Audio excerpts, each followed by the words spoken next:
بسم الله الحمد لله والصلاة والسلام على رسول الله وعلى آله وصحبه ومن والاه ثم أما بعد to proceed.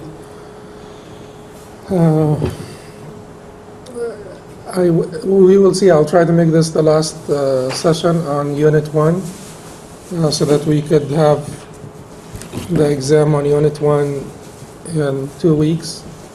I will, I'll send a PDF copy of the updated Unit 1 to Abu Sumayya. He will forward it to all of you, inshallah.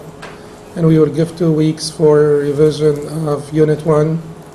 And then next time we will start Unit 2.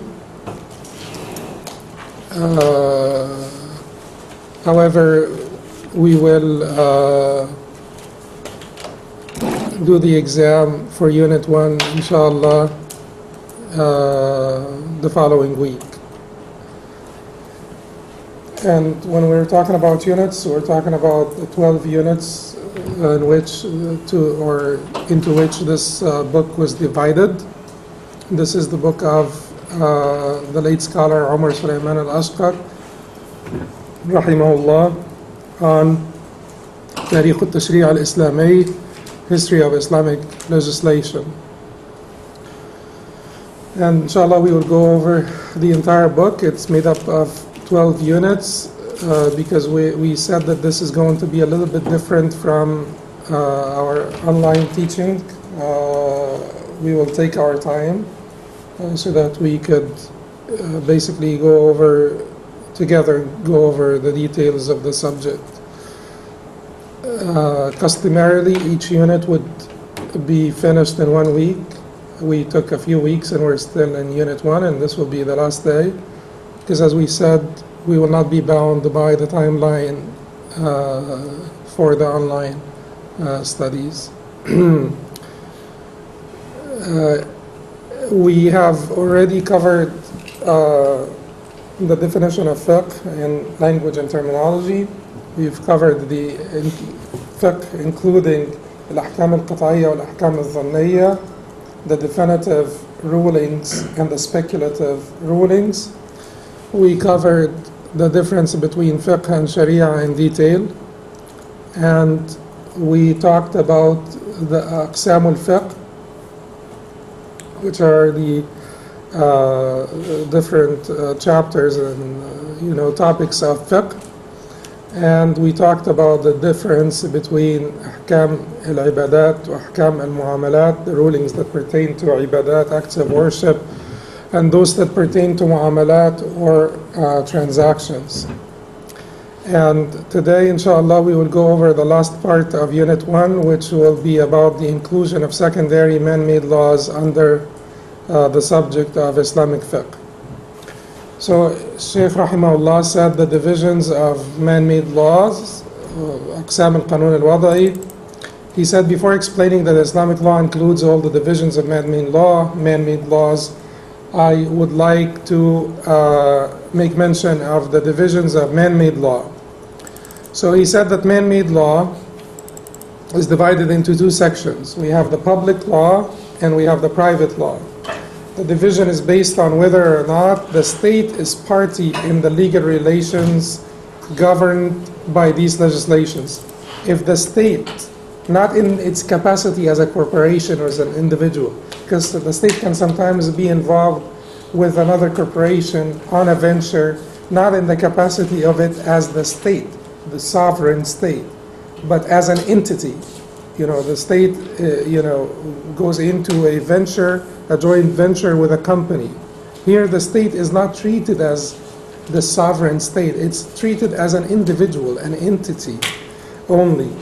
So the state sometimes acts in the capacity of the sovereign state, the authority holder, and whenever the state acts in the capacity of sovereignty and holding authority, then the state is treated differently here, and these laws are called public laws.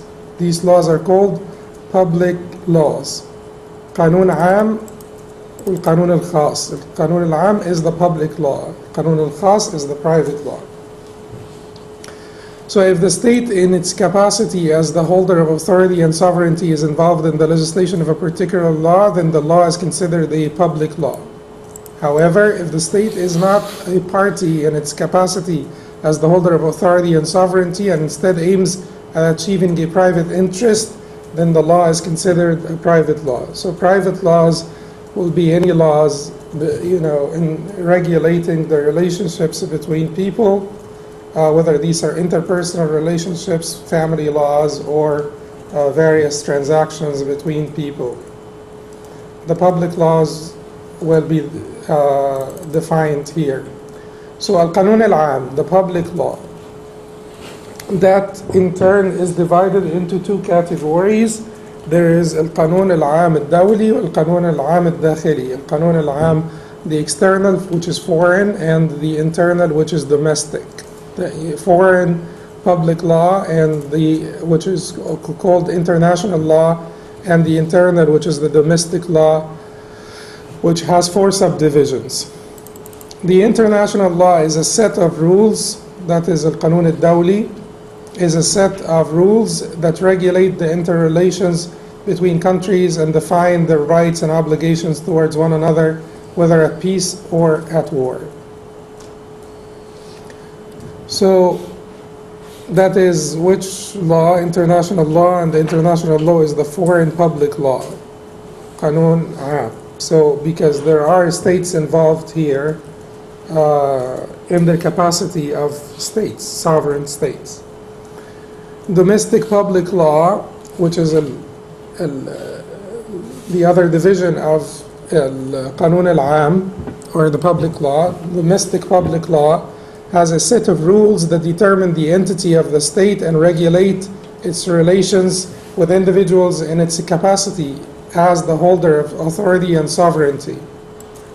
It has 4 subdivisions. We have the 4 subdivisions: constitutional law, that's called the Qanun al-Dasturi, Dastur constitution, constitutional law, al-Qanun al-Dasturi. Administrative law, al-Qanun al-Idari, from Idara, administration. Financial law, al-Qanun al-Mali. And then criminal law, which is al-Qanun al-Jinai, which is al-Qanun al-Jinai. Constitutional law would be a group of rules that designate the government system in the state, the general authorities within it, the jurisdiction of each authority, the interactions between these authorities, and the relationship to the individuals governed therein. It further classifies or clarifies the political rights of individuals and the principles that guarantee their freedom. So that's the constitutional law. Why is he doing this? Because he will later come back and say, where is that included in fiqh? Where is that included in fiqh? But these are the laws under so-called Qanun al-Dasturi, or constitutional law. Now we have the administrative law, al-Qanun al-Idari, which is different from Qanun al-Dasturi. It's a different layer of public laws. We're all talking about public laws now. We will talk at the end about private laws, but all of this talk is about public laws. And we said public laws are divided, or Qanun Al-Am is divided into 2 categories: foreign, domestic. Foreign is the international law. That's a different story. That we said regulates the relationship between states with each other. And then the domestic public law is what we're talking about now, which is divided into constitutional, dasturi, administrative, idari, financial, mali, and criminal, which is jinai. So the administrative law, a group of rules that represent how the executive authority carries out its duties. This includes the types of services that the executive authority offers and the facilities that are employed to provide such services. It further demonstrates the relationship of the central authority to the provincial administrations and the municipal, local, and rural councils. This relationship could either be centralized or decentralized. Administrative law demonstrates the administrative works and the required conditions of their validity along with the methods of monitoring them. Basically, you have a government, you have different state governments and different, townships, and you have also different branches of the government. You have the judiciary and you have the executive and so on. And so all of this needs some regulation. Particularly the administrative law deals with the executive branch. The constitutional law will determine the relationship between the judiciary and the executive and so on. But within the executive branch, the administrative hierarchy of the state now, and how the different elements and different entities within the administrative branch or the administrative hierarchy of the state will deal with each other, all of this is called administrative law or qanun idari. And then the financial law, which is al-qanun al-mali, the rules that govern the state's finances. It is therefore, it's still the state's finances because we're still talking about the public law, not the private laws. It is therefore concerned with studying public expenditures, public revenues, public loans, and the state's budget. Qanun al-Jina'i, criminal law, a group of rules that defines crime, specifies the determined penalty for each crime, and implements procedures that should be followed in pursuing, trying, and punishing the criminal law. It's understood. Now the private law, Qanun al-Khas. Now we're done with the public laws. The private laws are a group of rules that regulate the relations in which the state is not a party in its capacity as the holder of authority and sovereignty. It therefore regulates the relationships between individuals as a whole, or the relationships between individuals and the state in which the state is treated as an ordinary individual. Because the state has no right, if the state goes into a joint venture with a company, it has no right to act like the sovereign authority holder here. It's another entity. It's equal in this case. It has many branches, the private law has many branches. The mother of all laws is called the civil law, which is al-Qanun al-Madani. That's the mother of all laws. Basically, anything will default to al-Qanun al-Madani if you don't find it elsewhere in the other laws. It has many branches, which are civil law, commercial law, marine law, labor law, civil and commercial procedures law, and international private law. International private law is basically how, the relationship between citizens of different countries, so the relationship between citizens of different countries. Here, the relationship is not between a state and another state. It's public, it's private, citizens, but citizens of different countries, like, in this country or that country and so on. So these are the branches of the private laws. Anyway, if you don't find it in any law, it will default to al-Qanun al-Madani, the civil law. Civil law, a group of rules that regulate all of the relations between individuals, with the exception of those regulated by another branch of private law. With the exception of those that are regulated by another branch of private law. Civil law is the basis of private law, from which all other laws branched off. Civil law addresses two types of relationships: those pertaining to the family, الأحوال الشخصية. For the lack of better word or better title, we call them الأحوال الشخصية, personal relations, personal affairs. But what are the أحوال الشخصية? Marriage, divorce, custody, maintenance, رضاع, the rulings of رضاع, breastfeeding, etc. So these are أحوال الشخصية, or the scholars call them family laws.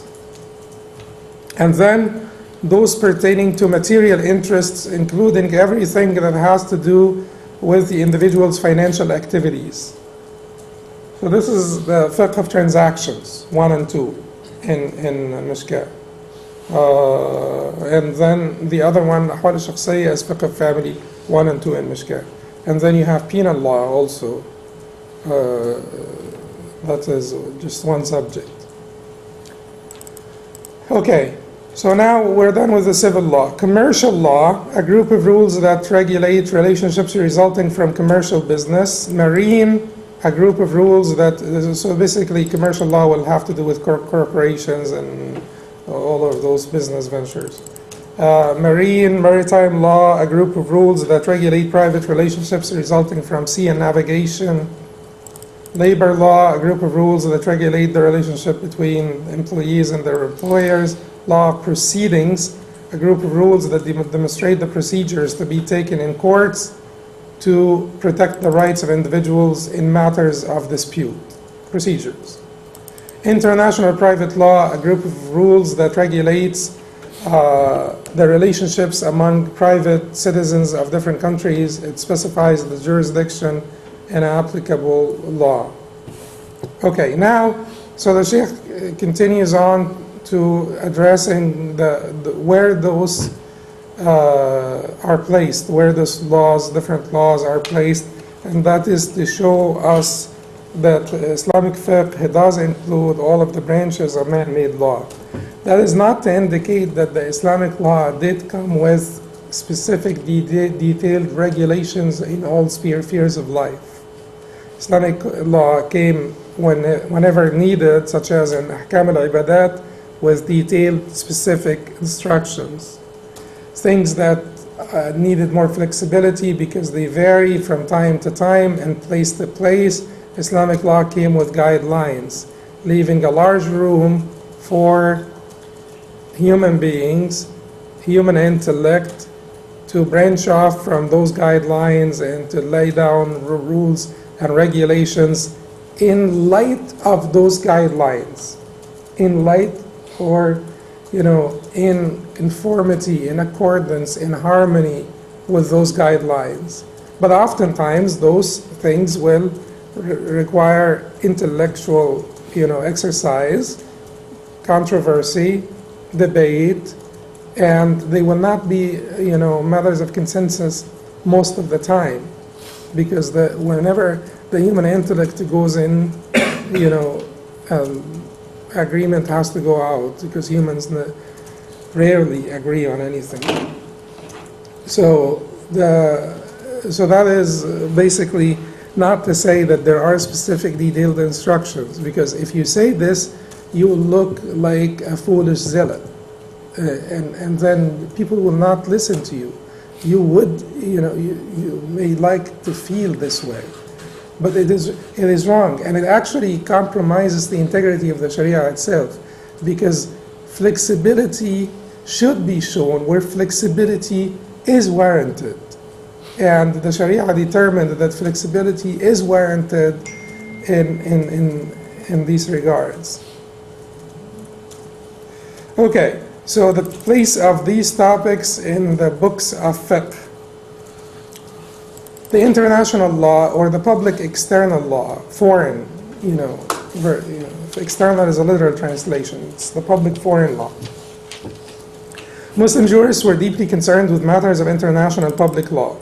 They were indeed pioneers in this field. The writings of Imam Muhammad ibn al-Hasan al-Shaybani, rahimahullah, who died in the year 189 after Hijrah. So he was one of the younger students of Imam Abu Hanifa. There is, like Abu Yusuf is like is almost a parental figure to Muhammad ibn Hassan. Whenever we talk about Muhammad ibn Hassan and Abu Yusuf as a Sahiban and the two companions of Abu Hanifa, people may think that they are equal or that they were, peers. They were not. Abu Yusuf was almost like a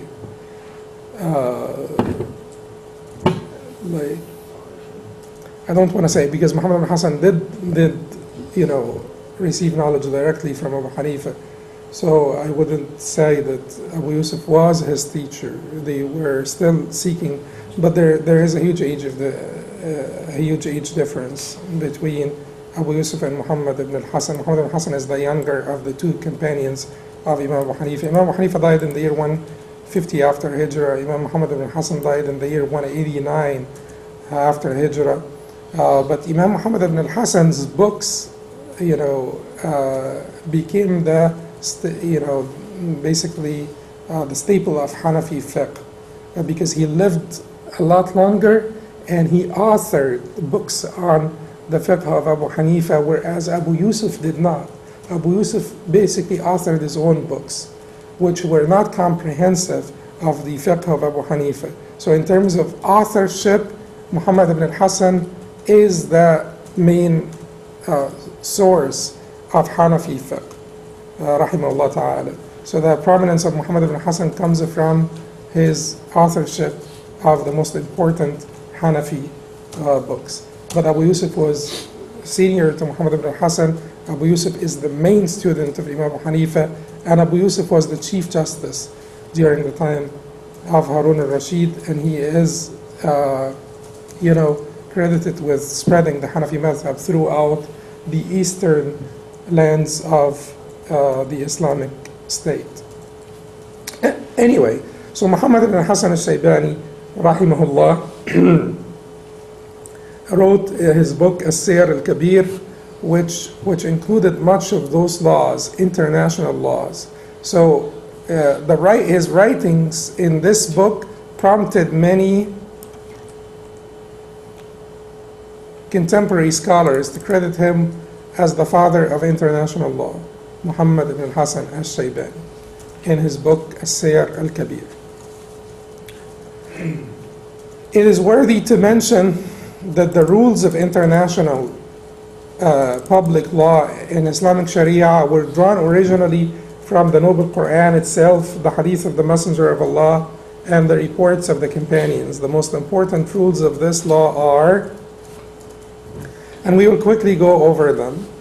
And inshallah, Abu Sumayya will send you the PDF, the corrected PDF today. I'll send it today once we finish with this. So you will have the up-to-date PDF that has been revised, and that's what you study from for your exam, inshallah, in 2 weeks for those who came late, the exam of Unit 1.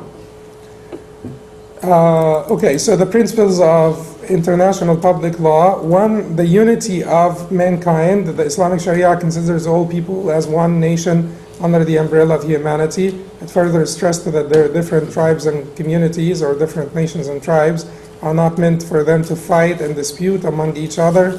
Rather, it is meant for them to understand or to recognize one another and cooperate for the spread of mutual compassion and the prevention of corruption. Superiority in virtue is only obtained through taqwa, piety, and then, he mentioned the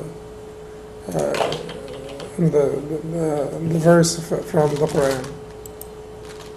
يا أيها الناس إنا خلقناكم من ذكر وأنثى وجعلناكم شعوبا وقبائل لتعارفوا إن أكرمكم عند الله أتقاكم. Which is this verse. O mankind, indeed we have created you from a single male and a single female, and made you into nations and tribes that you may recognize one another. Indeed, the most noble of you in the sight of Allah subhanahu wa ta'ala is the most righteous. Now, number 2 is ta'awun. Ta'awun is general ta'awun, general cooperation in goodness and piety. Allah did not specify whom you should cooperate with on goodness and piety. Basically, it is a general statement: cooperate on goodness and piety with anyone of any religion. Like the Prophet ﷺ said about Hilf al-Fudul, or the legions of virtue. Had I gone back, I would have, if I were offered an alliance like this in Islam, I would accept it. Which is the alliance of virtue is to give victory to the oppressed and so on. That was done during the time of Jahiliyyah. So the second point after ta'awun, which is cooperation, is tolerance, which is a tasamuh, tolerance. Tolerance, the Islamic Sharia called for displaying tolerance when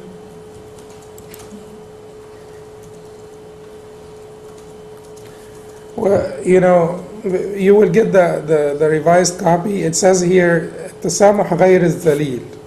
It has not been reflected. There are certain things that have been corrected in the translation. So it says here in the Arabic, التسامح غير الذليل. It has not been reflected in the English, just as plain tolerance. It is basically the dignified tolerance. التسامح غير الذليل would be the dignified tolerance. In dealing with individuals or communities, it also calls for repelling hostile attitudes by good ones. And Allah subhanahu wa ta'ala said here, ولا تستوي الحسنة ولا السيئة ادفع بالتي هي أحسن فإذا الذي بينك وبينه عداوة كأنه ولي حميم. And not equal are the good deed and the bad. Repel evil by that which is better, and thereupon the one whom between you and him is enmity will become as though he was a devoted friend. So basically, tolerance is one of those principles of international law in Sharia. Because, the Sharia gives principles, and then the detailed applications are left for people in different times and places. Sometimes there will be some detailed applications shown by the Sharia or some specifications shown by the Sharia in areas that do not require flexibility or areas that require steadiness, fixation. And so whenever there is something that requires steadiness and fixation, Allah subhanahu wa ta'ala fixated it in the Sharia. Whenever something requires flexibility, Allah gave guidelines to be used. The freedom of creed and self-determination. The Islamic Sharia is established upon the principle of the freedom of creed. It therefore forbade compulsion in religion. There shall be no compulsion in acceptance of religion. The Islamic State shouldn't even offer shelter to whoever wants to seek asylum, and protects them from being forced to give up their religion.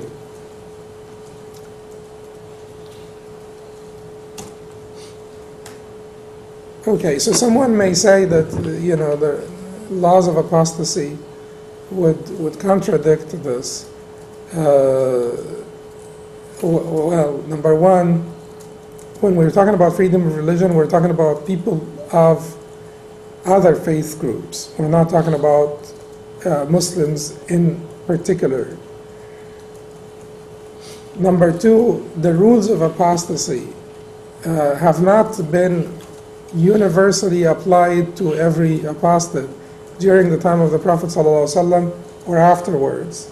Therefore, there is room for choosing without denying the established rules of apostasy that have been confirmed by the Orthodox Mazahib, but there is room for maneuvering because the Prophet ﷺ did not implement the had of apostasy on all of the apostates.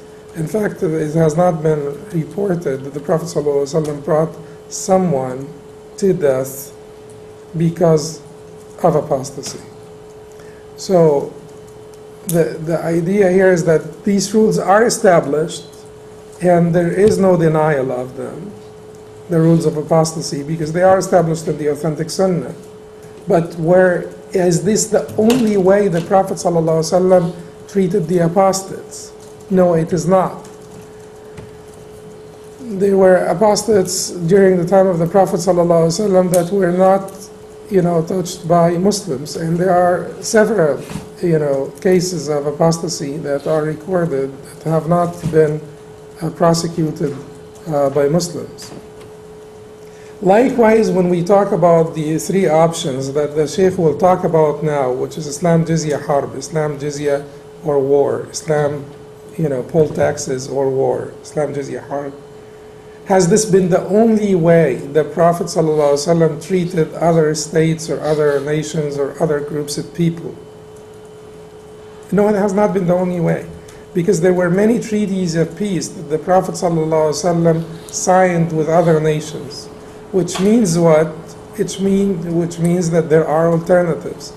How do you decide if you seek the alternatives, if you apply the alternatives depending on circumstances and conditions and the nature of the struggle between, the Muslims and non-Muslims, depending on the basically balance on the scale of harm and benefit, the balance between the harm and the benefit. War is pricey nowadays. As we said last time, enormous casualties, enormous price. The cost is not limited to people in the battlefield because war does not know, secluded battlefields anymore. It's about rockets and bombing and so on. So based on all of these circumstances, there are countries that may bar people from acceptance of Islam and the worship of their one only true Lord, which we consider as Muslims to be a human right that we will defend not only for ourselves but for others as well, to accept Islam and to worship their one true Lord. But some states may allow this and may allow freedom of religious practice. So many factors will go into the determination of which set of rules you will use with those different nations. And as we said before, the Prophet ﷺ said, دعوا الحبشة ما وضعوكم واتركوا الترك ما تركوكم لا تتمنوا لقاء العدو فإذا لقيتموهم فاثبتوا. دعوا الحبشة ما وضعوكم, leave alone the Abyssinians as long as they leave alone the Turks, واتركوا الترك ما تركوكم, leave alone the Turks as long as they leave you alone. And we said the Sheikh al-Albani considered the class that as Hasan, and we said that it is recorded in the authentic collections that the Prophet ﷺ said, لا تتمنوا لقاء العدو, do not wish to confront your enemy, so that it is not the first choice for us, it is a last resort for us. فإذا لقيتموهم فاثبتوا, but if you confront them, be steadfast.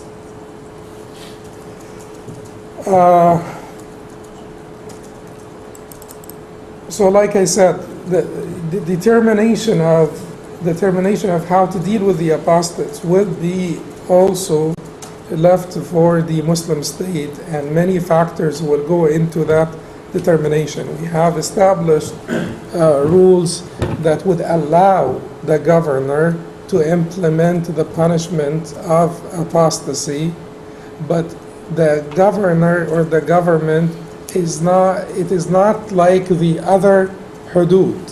Apostasy is not like the other hudud, where there is no indication that there are alternatives. Sariqa, zina, and so on. There are no indications that there are alternatives in the other hudud. But this particular had is a had that belongs more to a siyasa shar'iyya than it belongs to penal laws that are fixed. It belongs more to a siyasa shar'iyya. Siyasa is policy, shar'iyya is shar'iyya. So shar'iyya policies. So it belongs more to a siyasa shar'iyya than it belongs to penal laws, and there is flexibility here because there are indications from the Sunnah of the Prophet ﷺ that alternatives have been employed in this case. Okay, so that with the issue of apostasy. And as I said, like if it is determined that it is in the best interest of the cause of Islam and the spread of Islam and the acceptance of Islam that the apostates would not be punished because of reciprocity, fear of reciprocity, that Muslim converts will be punished by their own people or will not be allowed to convert to Islam out of fear of this reciprocity, the determination could be made to not punish the apostates. Like some of the scholars said, if they leave it up to an intellectual if they let it be only an intellectual struggle, we will welcome it as an intellectual struggle. So we are not thirsty for a military struggle. In fact, we want to avoid it if they let it be an intellectual struggle. Because in this case, we know that the superiority of Islamic teachings is beyond a doubt. To us, we were quite confident that Islamic teachings are superior to other teachings beyond doubt, and if they were left it to be just an intellectual struggle, we know that Islam will prevail and the teachings of Islam will be a lot more persuasive and a lot more acceptable by the human intellect. Yes? Wouldn't that intellectual superiority require us to prepare for protection or defense? No, preparation is a given. Okay. You know, being ready is a given. And the fact that will be inequity and injustice on the part of some of the opponents is also a given. The nature of life is based on struggle and based on competition and based on limited resources or finite resources and infinite greed, which will make other nations,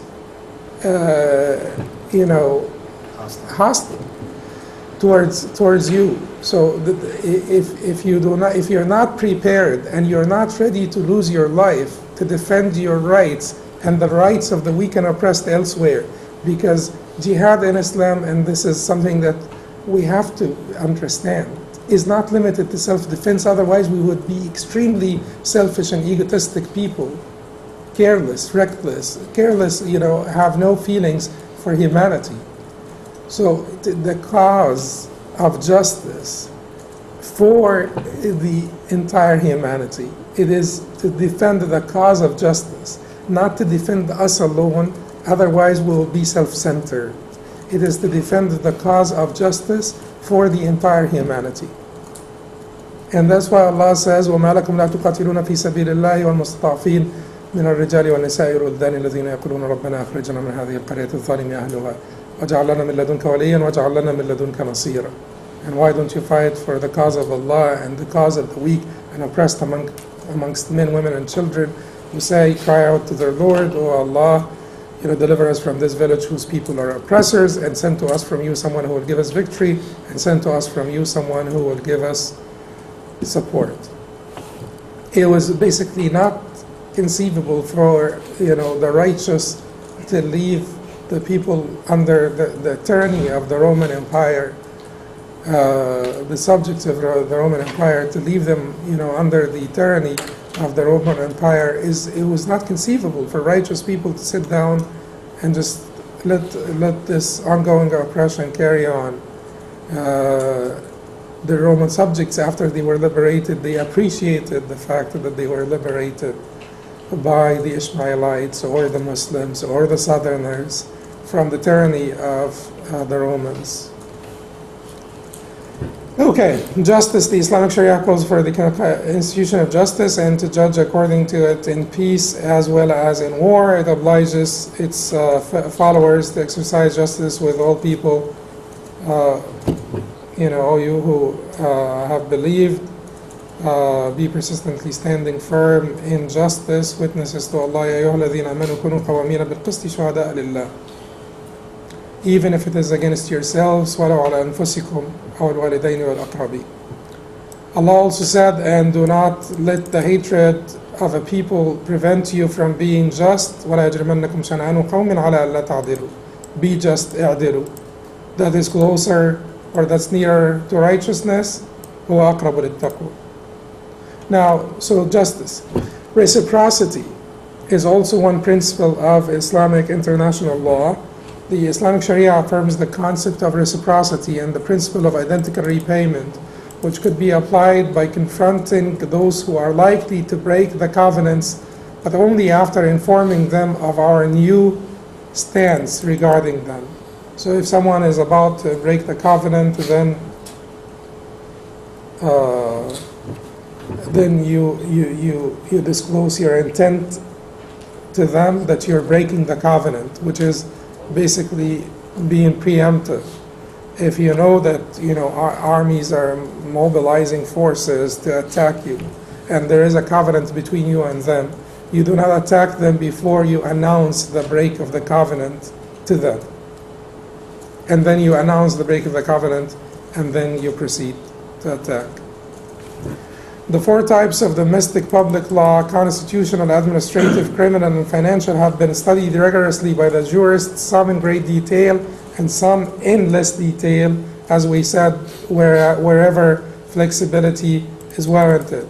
As for the constitutional law, which outlines governmental structure in a country, determines the authorities therein, allots each specialization its faculties, devises the cooperative and supervising mechanisms between its respective authorities, defines public freedoms, and declares the rights of individuals before those of the state or before the state.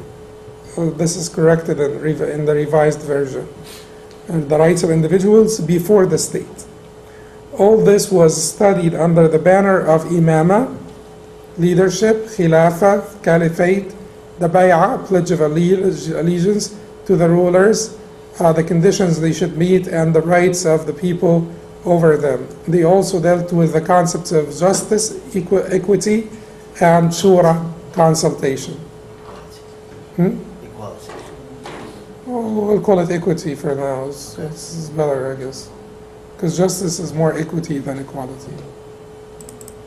As for the administrative law, which governs the activity of the excessive authority of the executive authorities, its protocol in carrying out its function, and its guardianship of public facilities. This has been presented in the books. So basically, the first one is the constitutional law under Khilafah, Imama, Bay'ah, and all of that has been studied. Now, administrative laws determining the executive, within the executive branch, how the different entities within the executive branch deal with each other and others. This has been presented in the books of fiqh under the title As-Siyasa Al-Shar'iyya. Shar'iyya means what? Shar'iyya. Shara, from Shara. Siyasa, politics or policies. Or Al-Ahkam Al-Sultaniyya. Al-Ahkam is the plural of Hukm, ruling, Al-Sultaniyya, from the Sultan. The Ahkam that pertain to the executive branch, the Sultan, in the sense of being the sovereign.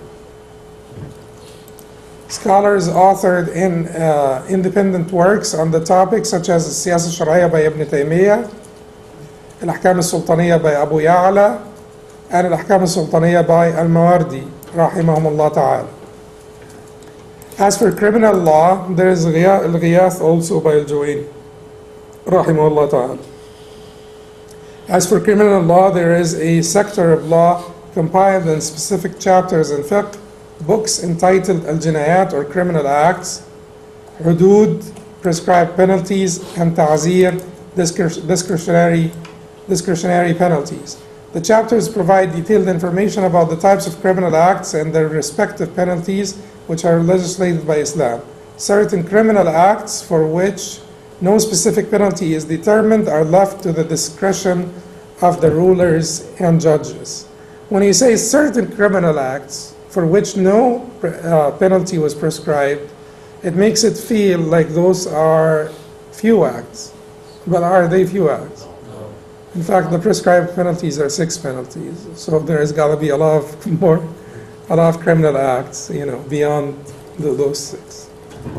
As for the financial law, this issue was studied by the jurists in various places throughout the fiqh books. When discussing the topics of zakah, al-ushr, which is 1/10 given as zakah. No, this is the unrevised version. In the revised version, al-ushr will be the 1/10 given as taxes. Because usually in the lingo of the fuqaha, when they talk about al-ushr, they don't talk about the 1/10 that is taken out from the zakat of crops. Because the zakat of crops, it's either 1/10 or 1/20th. 5% or 10%, right? Depending on irrigation, how it's irrigated. Irrigated naturally, 1/10, irrigated with manpower, 1/20th or 5%. But when the scholars talk about al-ushr, they are not talking about this. They are talking about a concept called al-ta'shir al-harbiyin. It's called a concept called, taking 1/10 from the dwellers of the abode of war. It's basically customs. Muslims through Muslimdom used to move freely through Muslimdom without being taxed or without any customs being imposed on them. The dwellers of the abode of war during the time of Umar, they basically imposed customs on Muslim traders, and Umar instated customs on their traders in our land. So when our Muslim traders crossed the borders, they took 10% from them as customs. Umar radiallahu anh imposed 10% on them as customs when they crossed the border to our side. So the concept of customs, or jamarik, or whatever they call it in Muslim countries, is present, but it is not present as people do it nowadays. Yet, could there be flexibility in this regard? Is it like completely haram, or could there be like a point in taking customs from Muslims moving through Muslim lands? There may be some point here, because if you flood the market, if you flood the market in Muslim countries with imported products, this could hurt the domestic, industry sector. So there could be a point here. So we should not be quick to condemnation of everything around us. We grew up condemning this, condemning these customs as taxes and mukus and so on. But there could be a point, because otherwise people will favor many products that come until there will be an agreement between the different countries. We'll reduce customs, remove customs, whatever, and then you work by the agreement. But if the Muslim country wants to protect its domestic industry from the markets being flooded by imported products, then there would be some point here in imposing customs. Now, those customs should not be collected on products for personal use. And that is what they try to do in Muslim countries as well. They try to distinguish between being for personal use or for commercial purposes. Yeah. Bakr. Regarding the personal use, but isn't almost everything we use personal? Like, what would they impose it on? I mean, if we want to make the Khalij big on cars, you want to... No. It's personal use. Like if you come into the airport, and you have 10 iPads, it's unlikely that you'll use 10 iPads. But if you have like 1 or 2 iPads, it may be justifiable, one for me and one for my son or daughters. But yeah. As for financial law, this issue was studied by the jurists in various places throughout the fiqh books when discussing the topics of zakat al-ushr, which is the 1/10 given as taxes or customs. Kharaj, which is tax paid on the conquered lands. Jizya, poll taxes. Rikaz, which is extracted treasures from the land, etc. So some books were specifically written about these issues, such as, there is zakat al-ma'adin also. So rikaz will be extracted treasures, but there is zakat of any metals that are brought out of the land, with much disagreement between the scholars. The Shafi'is would consider it only for dhahab and fidda, and then the Hanbalis would consider it for all metals, including liquid metals, and then the Hanafis would consider it for only impressionable metals. But anyway, so there is this discussion in the fiqh books. Some books were specifically written about these issues, such as Kitab al-Kharaj by Abu Yusuf. This type is, in general, deals with studying the system of Baytul Mal, state treasury, its revenues, the deposited amounts, and their channels of expenditure. Now, Al-Qanun al-Khas, which is private law and its branches. As for civil law, which regulates the affairs, okay, we're done with Al-Qanun al-Am. Al-Qanun al-Am international, which is the foreign public law, and domestic, and that domestic is divided into 4 types: constitutional, administrative, financial, and criminal. And we saw where each belongs in is placed in the fiqh. Qanun al-Khas, which is private law, certainly in Qanun al-Khas would all be included, because all the relations between individuals have been, outlined in fiqh. Whether these relations pertain to the family or pertain to, various transactions between the individuals.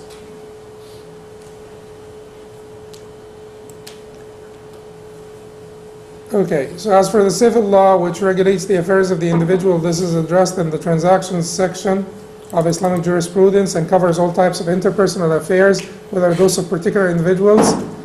This has been revised in the translation, so it covers all types of interpersonal affairs, whether they pertain to the family or financial transactions. As for commercial law, the jurists studied its topics that were relevant to their times, such as partnerships, mudaraba ventures. Mudaraba is any business venture between capital and labor or skill. Capital on one side, labor or skill on one side. So combining capital and labor in a business venture is called mudaraba. Capital does not need to be contributed by one, or the labor does not need to be contributed only by one individual, but basically we're talking about bringing capital and labor together in a form of partnership. This would be called mudaraba. So capital from one side and labor from one side. But there are al-inan, for instance, which is full reign partnership, which is capital labor from one side and capital labor from one side. There is al-wujuh, which is credit from one side and credit from one side.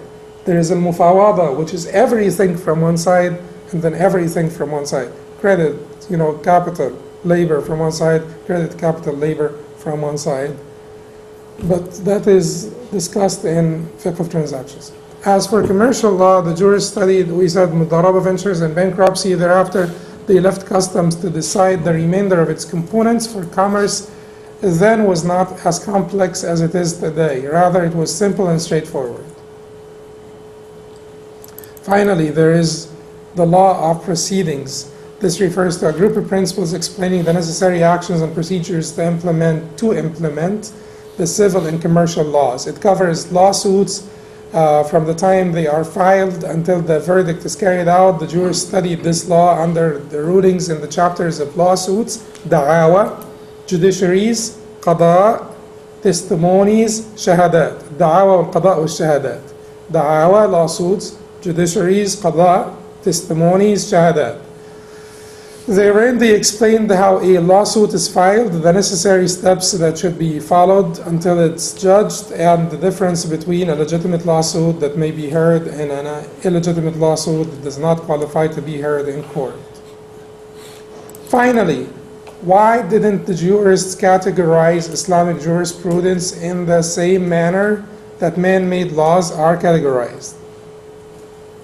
So why didn't they talk about constitutional?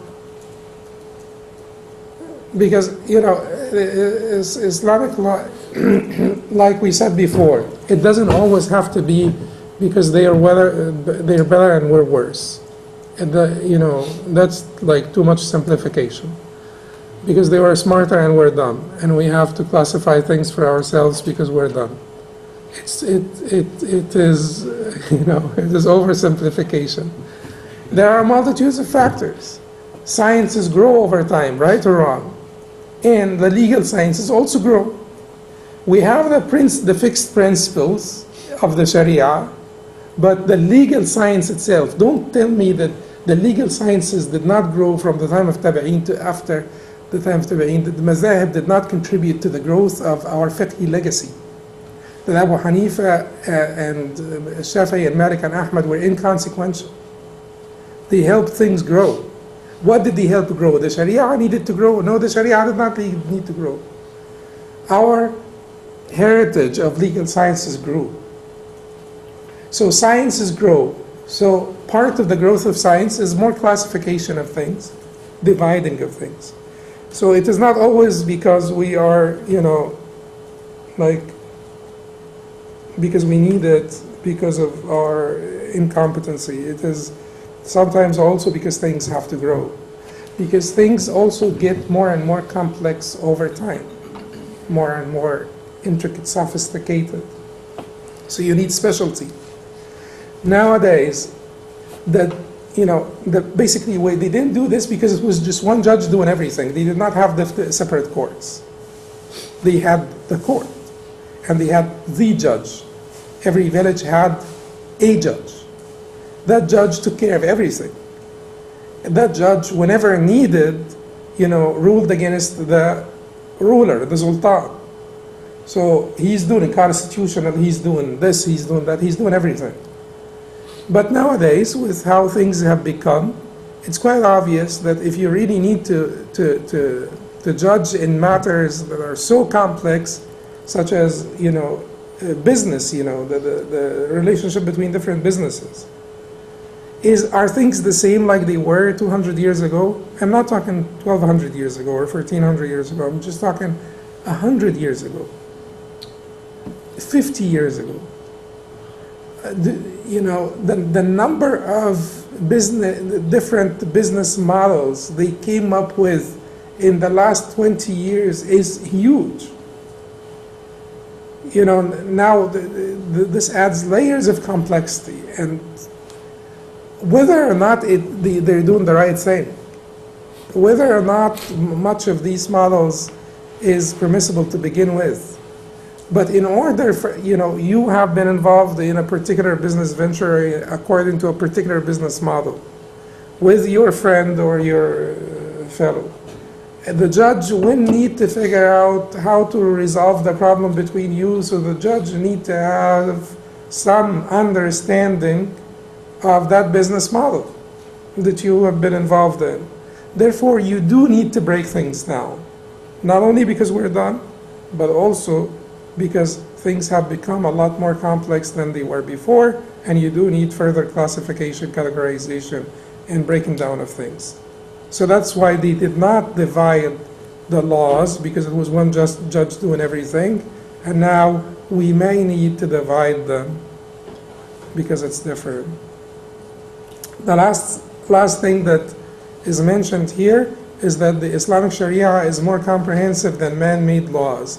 And I will let you read this when I send you the PDF, but it is quite obvious. Islamic Sharia is different in different ways, is more comprehensive in different ways. One, man-made laws, and this is also pointed out by the Orientalists when they, some of them said that it is impossible to translate the word fiqh.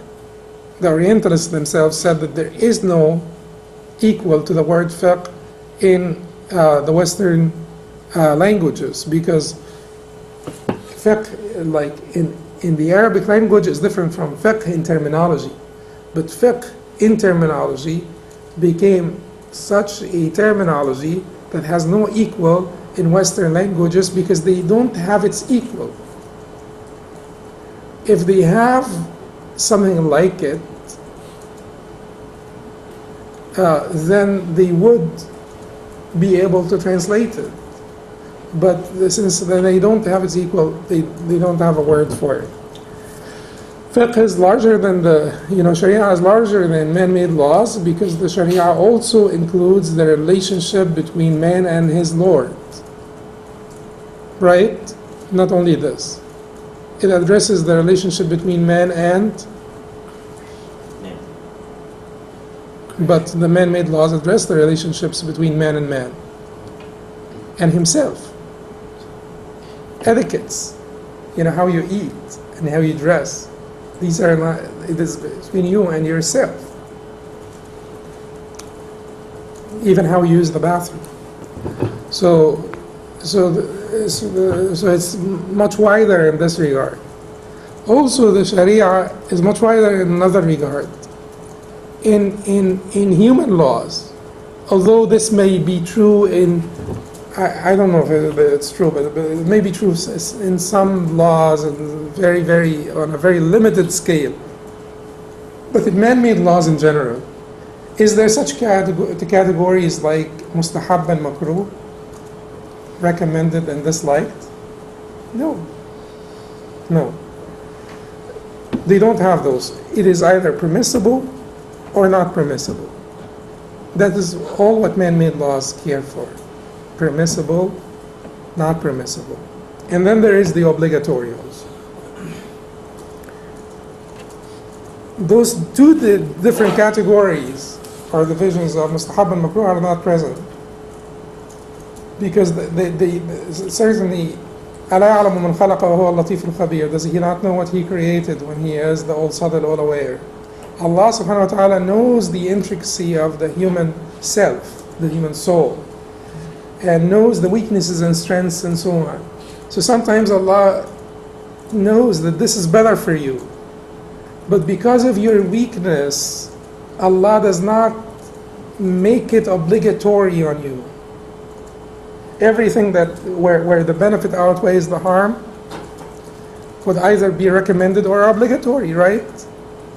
Sometimes when the benefit far outweighs the harm and there is a need for it and so on, and Allah knows it is within the capacity of the weak individuals amongst us, within their capacity, Allah makes it obligatory.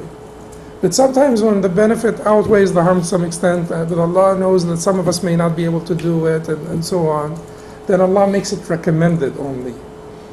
Likewise, on the opposite side, the haram and disliked. Everything that is disliked, we know that the harm outweighs the benefit. Because had the harm and benefit tied together, it would have been permissible. In the middle, neutral. But anything that is disliked, we know that the harm outweighs the benefit. Why has it not been made haram? Because Allah knows our weakness. And that if the area of haram was too huge, many of us will not be able to handle it. And then the danger here in making the area of haram too huge, which is also important for the fuqaha and the dua and the preachers and the teachers to realize, is that once you make the haram area too huge and people cannot keep out of it, once they trespass into that area, that's it. You broke the barrier between them and haram. Because you extended the haram area, people are not able to stay out, so they jump in. Once they have jumped in, that's it. It is an open field. It's all haram now. So I broke that barrier, psychological barrier between me and haram. Then I roam through this whole area of haram. And by this, I'll let you read this because it's all about, this concept. The broadness of the spectrum of Sharia versus man-made laws. And the examples I gave cover this concept, and I will let you read this, and then you will read at home also the summary of the unit, and at the end of the document that I will send you, inshallah, through Abu Sumayya, there will be self-assessment questions. Read them, try to answer them yourself, because the exam in 2 weeks, inshallah, may contain some of them. Yes, sir. You say when you understand the haram, you pretty much don't have a concept of makruh. You could pretty much say that makruh kind of works as like the red alert warning type of thing that when a person say, look, this is makruh, he kind of knows like, okay, it's as far as I can go. So before I jump into haram, so it kind of gives him like a kind of like a red alert, wake up type thing. It is exactly the yellow traffic light. Slow down. People floor it when they say we go early.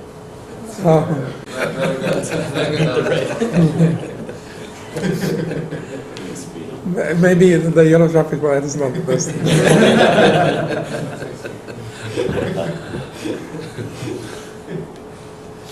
So, what about when they classify that area of haram as bid'ah?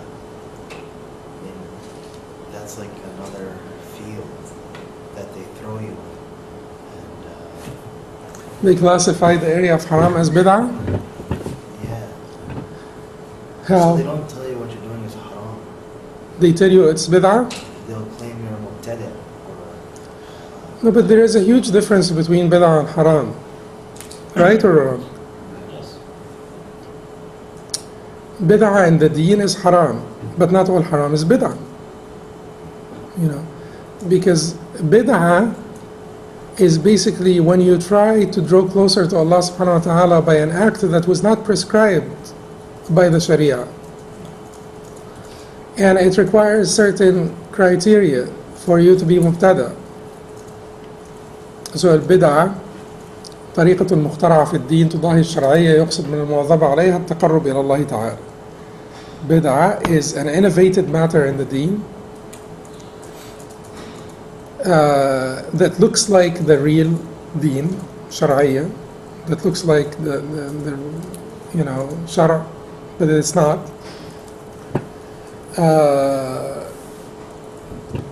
يقصد من المواظبة عليها, يقصد one intends من المواظبة by being consistent on it to draw closer to Allah subhanahu wa ta'ala. So يقصد, if you do not intend to draw closer to Allah subhanahu wa ta'ala, but you just do it for logistical purposes, such as when we have this class at 9 o'clock in the morning every Saturday, that is dars ilm, right? It is a ta'a, it's a good action. And we have it regularly. Are we saying that Saturday is superior or 9 o'clock is superior or anything? No, we're not. So as long as you're not saying this, it's fine. And by muwazaba, which is consistency in doing it, to take out any random acts that are not regular, routine, periodic, consistent, would not be included under bid'ah, unless the act itself is innovated in and of itself. Then even if it's random, it's a problem. Because there is a difference between al-bid'ah al-asliyya, which is the original bid'ah, and al-bid'ah al-idafiyya, which is the additional. It's when you add some quality, some number, the form, the amount, the time, the place. Those are the 4 factors that would make a bid'ah idafiyya or secondary bid'ah. So primary bid'ah is when the act itself is innovated. You innovate an act of worship. You bring an act of worship from Buddhism and then you start to do it, for instance. You innovate an act of worship. In bid'ah al-idafiyya, the secondary bid'ah, you take an act of worship that's prescribed in Islam and you give it a different form, different number, amount, different time, different place. You designate a different place or different time, and that has not been prescribed. It has not been prescribed. So that's the bid'ah. But in this way, sariqah is not bid'ah, because a person does not aim to draw closer to Allah by stealing. Zina is not bid'ah, because a person does not aim to draw closer to Allah by fornication.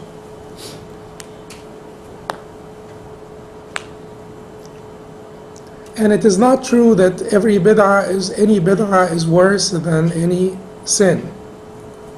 These are statements that people just like pass out right and left without much contemplation, without ta'ammul.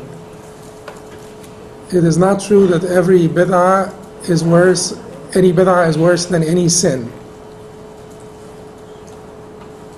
Because there are sins that are mukaffira, that cause one to become kafir. If you basically throw the Quran on the ground and step over it, that's not bid'ah. It's a sin that causes one to become kafir.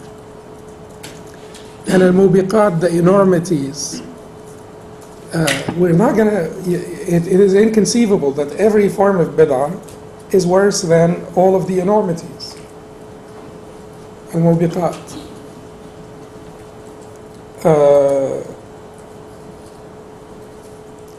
Allah subhanahu wa ta'ala told us in the Quran that, that He had given the monks the reward for what they have done, even though they have invented it, the whole monasticism. فَأَتَيْنَا الَّذِينَ آمَنُوا مِنْهُمْ أَجْرًا.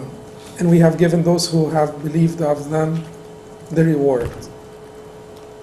Even though it was an invention, but they sought the pleasure of Allah by it. Certainly the invention will take away much of the reward and may subject them to some punishment, but they have been given the reward for this monasticism, because the difference between the two conditions of the acceptance of deed, which is ikhlas and mutaba'a, ikhlas and adherence to the sunnah, is that when it comes to ikhlas, it's all or none. Because Allah does not accept any form of shirk. But Allah subhanahu wa ta'ala forgives people who err. Allah subhanahu wa ta'ala forgives people who have, a different understanding, out of error, out of this, out of that. And that goes into the second condition, mutaba'ah. But ikhlas, if it is not for him, he does not accept it. So the one who does not have ikhlas is like someone who takes a perfect net to a lake void of fish. The lake has no fish. The net is perfect. So he has mutaba'ah, but he has no ikhlas. He has this adherence to the sunnah. That's the net that's perfect. He takes it to a lake, but there is no fish. He won't be able to come back with anything. Someone who has the opposite, he has ikhlas, but he does not have mutaba'ah, he has a faulty net. He goes to a lake that's full of fish. Could he come back with anything? A few fish. Maybe, some, few. But he will never be able to achieve success, true success, unless he goes to the right lake with the right net. And then he will be able to, achieve success. In light of that, whenever the issue of bid'ah has been somewhat underestimated, overlooked by some people, and we should not be of those people, because bid'ah, imposes a great threat to the deen, and this deen remained the way it is now. We are able to sit down together now because, our righteous predecessors, particularly the companions, fought bid'ah, tooth and nail, and they did not allow bid'ah to spread during their times. Otherwise, if at the outset of things bid'ah spread through the Muslim lands, then we would have been practicing completely different religions after 1400 years. But again, at the same time, on the other side, it is overblown by some people who have, excessive focus on this issue. And there is ghuluw in ad-deen. There is excessiveness in the deen. Even excessiveness in that which is originally good. You could be excessive. You could be excessive. And some people took it too far, the concept of bid'ah, until to them, everybody except their own group or their own little, fraternity is a mubtada. And they don't have any room for uzr or finding excuse for their brothers, because their brothers may be right and they may be wrong. That does not come across their minds. Like they are so certain of each and everything they say, to the point where everything for them is just as clear as La ilaha illallah. And that's really lopsided, and that's really problematic and dangerous. Could be of catastrophic consequences to the ummah and the unity of the ummah.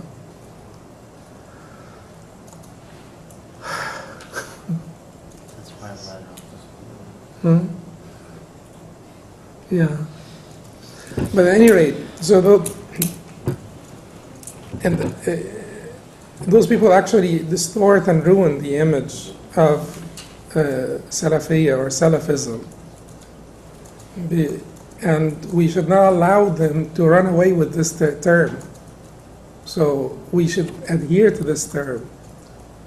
Not as a title, because our title is one, we're Muslim.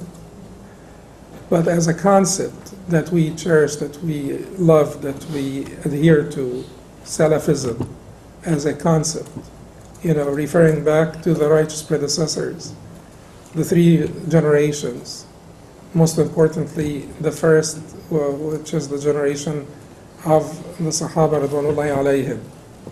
It is our concept. They can't make it dislike it, because they would make you dislike yourself.